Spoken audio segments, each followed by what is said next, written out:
జై శ్రీమన్నారాయణ. ఈరోజు మనం ధర్మపదం గ్రంథములోని చాప్టర్ 4 విభాగము 72 ఇందు శ్రీమదాంధ్ర మహాభారతము శ్రీమద్ సంస్కృత మహాభారతంలో ధర్మాలను చెప్పుకుంటున్నాం. ఉద్యోగ విజయాలలో ధృతరాష్ట్రుని వద్ద పాండవుల యొక్క సమాధానాలు చెప్తున్నాడు సంజయుడు. అలా చెప్తూ ఉండగా ధృతరాష్ట్రుడు, భీముడు, అర్జునుడు శ్రీకృష్ణ పరమాత్మల గురించి, వారి శక్తి గురించి విని జడిస్తున్నాడు, బాధపడుతున్నాడు. ఇలా అంటాడు: సంజయ, నువ్వు చెప్పినది అంతా వాస్తవమే. పాండవులు, వారి పుత్రులు, అభిమన్యుడు, అలాగనే వారి బంధువులు, వారి సైన్యము అంతా గొప్ప వీరులే, నేను కాదనలేను. కానీ సంజయ, అందు ఆ కుంతి రెండవ కొడుకు లేడు, భీముడు. ఆ భీమసేనుడు అంటే నాకు భయం. వాడి శక్తి ఇంత అంతా నేను చెప్పలేను. వాడు వృకోదరుడు, వాడికి 1000 ఏనుగుల బలం ఉన్నదని నాకు తెలుసు. వాడిని యుద్ధంలో జయించుట సర్వసాధారణంగా ఎవరికి వీలు పడదు. అంతటి మహావీరుడు, జరాసంధుడు వంటి వాడినే అవలీలగా గెలిచినవాడు, సంహరించినవాడు. రాక్షసులను, కీచకుడిని చాలామందిని సంహరించాడు. మహావీరుడు, నాకు తెలుసు. అతన్ని తలుచుకుంటే నాకు భయం వేస్తుంది, నా ఒడలు జలరిస్తూ ఉన్నాయి. ఆ భీముడు చాలామందికి తెలియదు. గదా యుద్ధంలో మాత్రమే నిపుణుడు అనుకుంటున్నారు. కాదు, అతడు సర్వ అస్త్రశస్త్రంలో కూడా నేర్చి విలువిద్యలో కూడా నైపుణ్యాన్ని బాగా సంపాదించాడు అని నాకు ద్రోణాచార్యులు వారు చెప్పారు. అంతటి మహావీరుడు భీముడు. ఆ భీముడు వనవాసములో సరైన ఆహారం లేకుండా కూడా బక్కచిక్కి ఉండే కాలంలో కూడా ఎంత సులువుగా కింబీర, బకాసుర, హిడింబాసురులను చంపలేదా? అలాగే అజ్ఞాతవాసములో కీచకుడిని, అతని 100 మంది సోదరులను సునాయాసంగా చంపినవాడు భీముడు. అతన్ని తలుచుకుంటే నా భయం వేస్తుంది నాకు. ఎన్నో రాజ్యాలను జయించినవాడు జరాసంధుడు. ఎంతోమంది వీరులు అతనితో పోరు సెలిపి ఓడిపోయారు. అట్లాంటి జరాసంధుడిని కూడా సునాయాసంగా చంపినవాడు ఈ భీముడు. ఈ భీముడితో ఆటలు కాదు. ఆ పైన ఫల్గునుడు సాధారణ వీరుడిని ఎవరన్నా చెప్పగలరా? అతన్ని జయించడానికి ఎవరైనా ఉన్నారా? ఆ మహావీరుడు సాక్షాత్తు పరమశివుడిని మెప్పించి పాశుపతాన్ని పొందాడు. ఇంద్రుడు పిలవగా వెళ్ళి నివాత కౌశులను అత్యంత హీనంగా సంహరించి వచ్చాడు.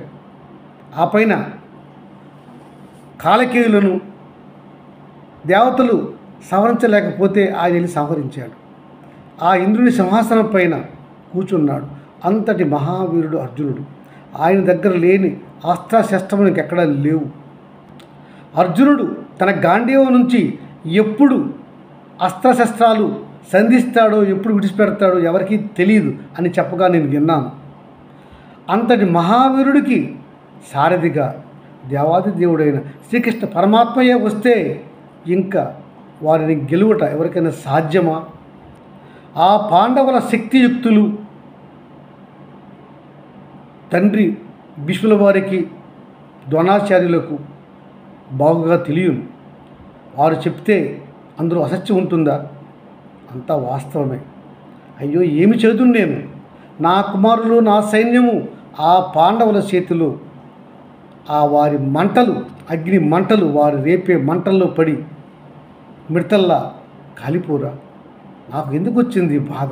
ఏమిటి బాధ అని బాధతో కూలిపోతున్నాడు ధృతరాష్ట్రుడు. నేను ఎంత చెప్పినా కూడా ఆ దుర్మార్గుడు దుర్యోధనుడు వినడు. ఆ కర్ణుడు, శకుని వాడిని విననివ్వరు. ఎటుబోదును, ఏమి చేతును? నాకు దిక్కెవరు? నా కుమారులు రాబోయే యుద్ధంలో ఏమైపోతారో నాకు అర్థం కావడం లేదు. నా మాట వినరు. ఎంత చెప్పినా నన్ను పట్టించుకోవడం లేదు. ఎటుబోదును, ఏమి చేయాలి అని విలపిస్తున్నాడు నీతిమంతుడు, ధర్మపరుడు, అన్ని విషయాలు తెలిసిన నా సోదరుడు మహామంత్రి విదురుడు ముందుగుండానే చెప్పాడు. పాండవులు మహాశక్తివంతులు, వారితో వైరం వద్దు. వారి ధర్మంగా ఇవ్వాల్సిన వాటా ఇచ్చేసేయండి అని చెప్పాడు. కానీ నా కుమారుడు వినడు, నా మాట విననివ్వడు, నా మాట అస్సలు కానివ్వడం లేదు. ఏం చేయాలి నేను? దురాశపరుడు, దుష్ట వాంఛ కలవాడు, ఇతరుల ఆస్తి కూడా నాకే కావాలనే కోరిక కలవాడు ఈ దుష్ట దుర్యోధనుడు. వీడు నా మాట వినడు. చివరికి నా నాశనం, నా వంశనాశనం కూడా వీడు చూస్తాడేమో. పాండవులతో వైరం వద్దు వద్దు వద్దు అని చెప్తే వినట్లేదు, వైరమే పూనుతున్నాడు. చివరికి నా సంతానం ఏమవుతుందో నాకు అర్థం కావడం లేదు. నన్ను రక్షించే దిక్కుయే లేదా? సంజయ, ఈ దుర్యోధనుని దుర్బుద్ధితో నేను వేగలేకున్నాను. ఏం చెయ్యాలి? ఎటు పోవాలి? ఏ విధంగా నా సంతానాన్ని నేను కాపాడుకోవాలి? నా వంశానికి దిక్కు ఎవరు? నాకు పాలుపోవటం లేదు. ఏం చేయాలో నాకు తెలియట్లేదు. చింతాక్రాంతుడై ఉన్నాను అని చెప్తున్నాడు. సంజయ, అనుమానమే లేదు, ఆ పాండవులు ధర్మాత్ములు, వారి పక్కన వారి బంధు రాజవర్గం అంతా ఉన్నది. పైగా దేవుడైనటువంటి శ్రీకృష్ణ పరమాత్మ వారికి అండగా ఉన్నాడు. ధర్మం వారిని కాపాడనే కాపాడును. కనుక యుద్ధానికి పోతే నా వంశము నిర్వీర్యమై నిర్వంశం కాక తప్పదు. ఏం చేద్దాం? ఎలాగోలాగా మనం ఆ పాండవులతో సంధి చేసుకుందాం. ఏ విధంగా చేసుకుందాం? సలహా ఇవ్వు. సంధి తప్ప మనకి వేరే మార్గం లేదు. నాకు భయం పుడుతుంది, నా శరీరం వణికిపోతుంది అని చెప్తున్నాడు సంజయుడితో ధృతరాష్ట్రుడు. మహారాజా, మీరు నాకు మహారాజు, మిత్రులు, స్నేహం ఉన్నది. అందుకనే మీకు ఇంతకు ముందే చనువుగా చెప్పాను, మహారాజా, పాండవులతో యుద్ధం వద్దు, వారితో మనం సంధి చేసుకుందాం, లేకుంటే మనం వారిని గెలవలేము అని చెప్పాను. మీరు నా మాటను అతి సులువుగా తీసుకున్నారు.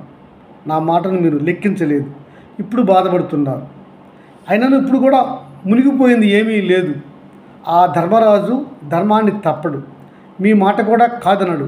వెంటనే మీరు ఆ పాండవులను పిలిచి కబురెట్టి ధర్మంగా మాట్లాడండి.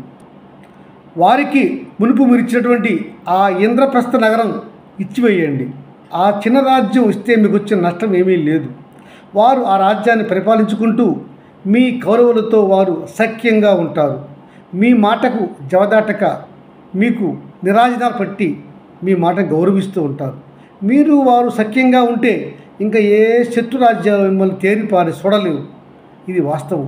ధర్మరాజు మీ మాట కాదనడు. పిలవండి, వారికి వారి రాజ్యం ఇచ్చేయండి, సఖ్యతగా ఉండండి అని చెప్పుకొచ్చాడు సంజయుడు మహారాజుకు. అలా అనేసరికి మహారాజు ఆలోచనలు పడ్డాడు. మళ్ళా ఒక పక్క భయం, ఓ పక్క రాజ్యభాగం ఇవ్వాలా, ఇస్తే నా పెద్ద కుమారుడు ఒప్పుకుంటాడా అని ఆలోచనలు పడ్డాడు. అక్కడితో ఆగాడు. జై శ్రీమన్నారాయణ.